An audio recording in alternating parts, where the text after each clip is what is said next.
Apple কোম্পানির founder Steve jobs, যিনি একজন ব্রিলিয়ান্ট লিডার, যাকে নিয়ে হাজার হাজার মোটিভেশনাল ভিডিওতে পুরো ইউটিউব ভরে আছে। হয়তো তুমি ওরকম অনেক ভিডিও দেখেছ, তবে আজকের এই ভিডিওটা একটু অন্যরকম হতে চলছে।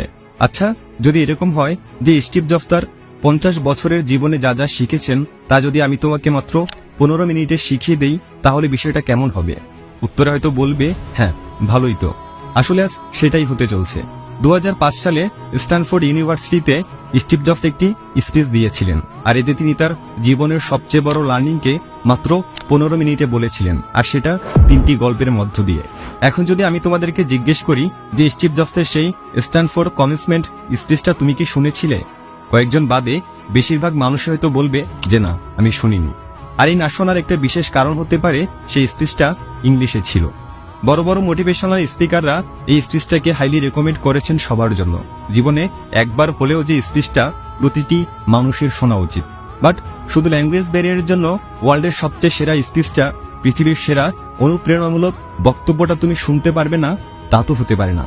তাহলে আজ কথা সব স্টিভ জবসের। আমি শুধু ভয়েস দিয়ে বাংলায় অনেক সহজ ভাষার ব্যবহার করে সেই বক্তব্যটা তোমাদের শোনাচ্ছি, যাতে তুমি বলতে পারো যে হ্যাঁ, সেই পৃথিবী বিখ্যাত ভাষণটা আমি শুনেছিলাম।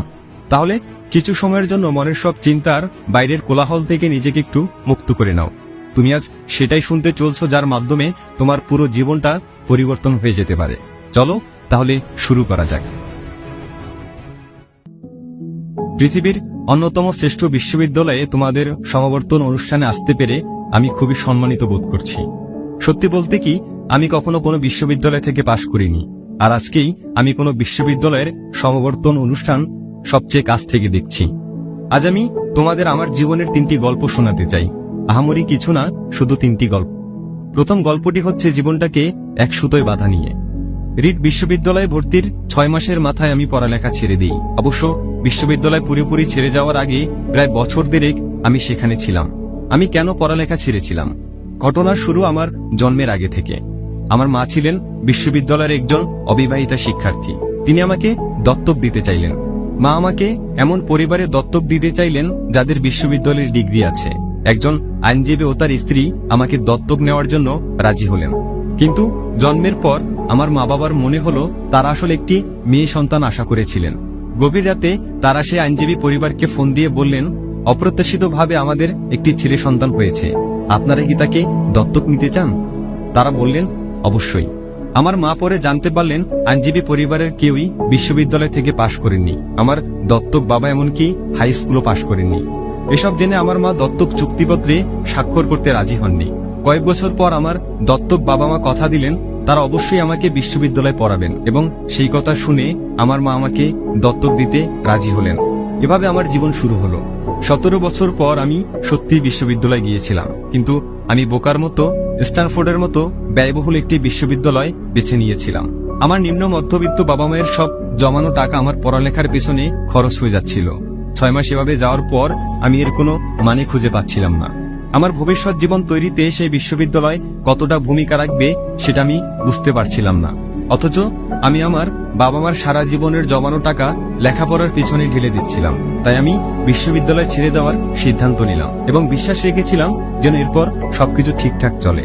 সে সময়ের প্রেক্ষিতে সিদ্ধান্তটা ভয়াবহ মনে হলেও এখন বুঝতে পারি সেটা ছিল আমার জীবনের অন্যতম সেরা সিদ্ধান্ত।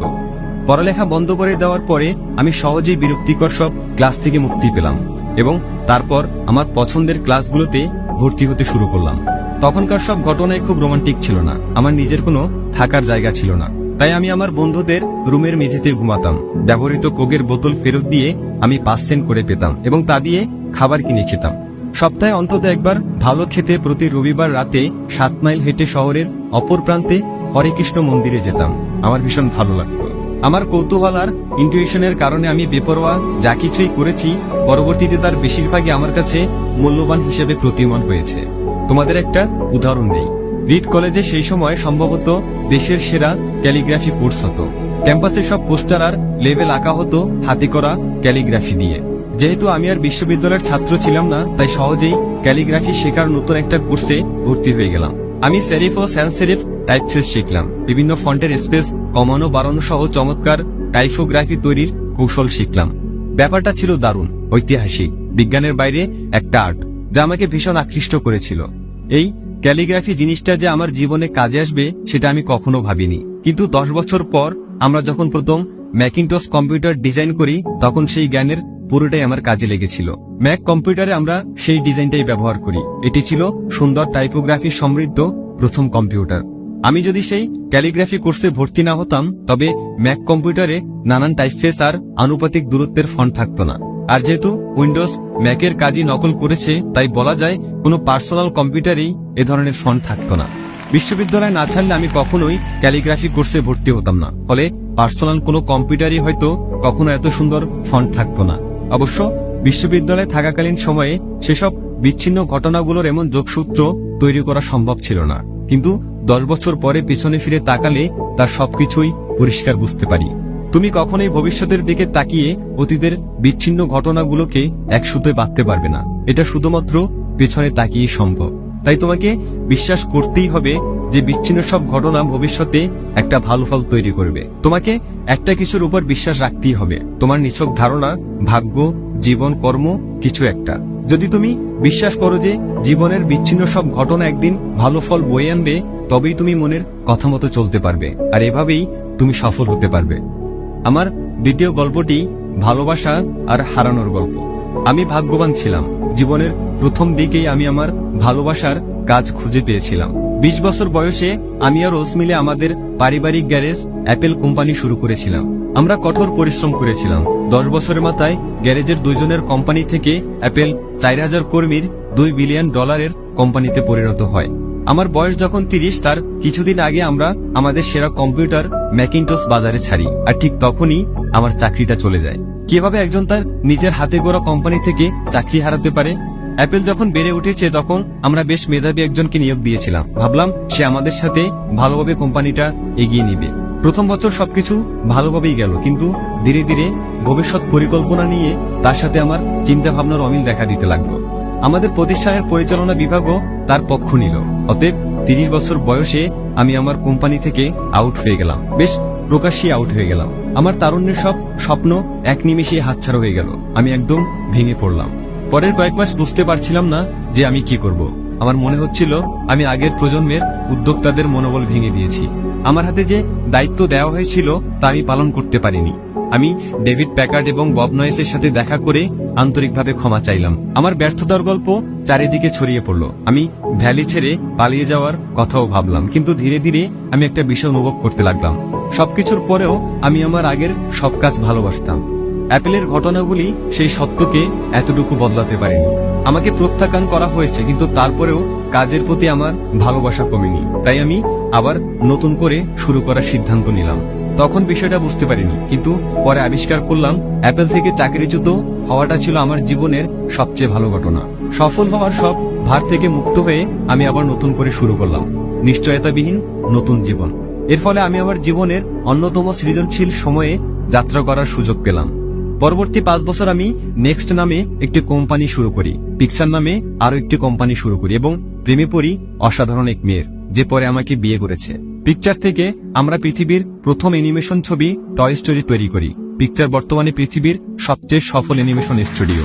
এরপর ঘটে কিছু চমকপ্রদ ঘটনা। অ্যাপেল নেক্সটকে কিনে নেয় এবং আমি অ্যাপলে ফিরে আসি। নেক্সটে আমরা যে প্রযুক্তি তৈরি করি সেটা এখন অ্যাপেলের ব্যবসার সাফল্যের একেবারে কেন্দ্রবিন্দুতে। অন্যদিকে লরেন আর আমি মিলে গড়ে তুলি একটা সুখী পরিবার। আমি নিশ্চিত এগুলোর কিছুই আমার জীবনে ঘটতো না যদি আমাকে অ্যাপল থেকে বের করে দেওয়া না হতো। এটা ছিল আমার জন্য খুব তেতো স্বাদের একটা ওষুধ, কিন্তু আমার মনে হয় রোগীর সেটা দরকারও ছিল। কখনো কখনো জীবন ইট দিয়ে তোমার মাথায় আঘাত করবে, তখন বিশ্বাস হারিও না। আমি নিশ্চিত আমি সামনে এগিয়ে যেতে পেরেছি, কারণ আমি যা করেছি ভালোবেসে করেছি। তোমাকে অবশ্যই তোমার ভালোবাসার কাজটি খুঁজে পেতে হবে, ঠিক যেমন তুমি তোমার ভালোবাসার মানুষকে খুঁজে বেড়াও। তোমার কাজ নিয়ে তুমি তখনই খুশি হবে যখন তুমি তোমার পছন্দের কাজ করবে। তোমার জীবনের বড় একটা অংশ জুড়ে থাকবে তোমার কাজ। তুমি তখনই তোমার পছন্দের কাজ করতে পারবে যখন তুমি তোমার কাজকে ভালোবাসবে। যদি এখনো তোমার ভালোবাসার কাজ খুঁজে না পেয়ে থাকো তাহলে খুঁজতে থাকো, থেমে যেও না। ভালোবাসার কাজটি খুঁজে পেলে তোমার মন তোমাকে ঠিকই তা জানিয়ে দেবে। এটা যে কোনো সম্পর্কের মতোই, যত সময় যাবে ভালোবাসার কাজটি তোমার ততই ভালো লাগবে।